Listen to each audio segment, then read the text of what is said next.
父さんをさゆりさせるっていうシュレンフーズ18年前に5社製品に買収されたのは18年前1998年の12月。12月？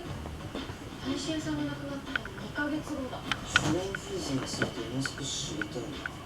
佐田先生はあ、それ大丈夫？大丈夫？大丈夫だ。志賀先生、ちょうどよかった。今伺おうと思ったんです。落ちる落ちる。志賀先生って五社製粉の顧問してらっしゃいましたよね。それは何か。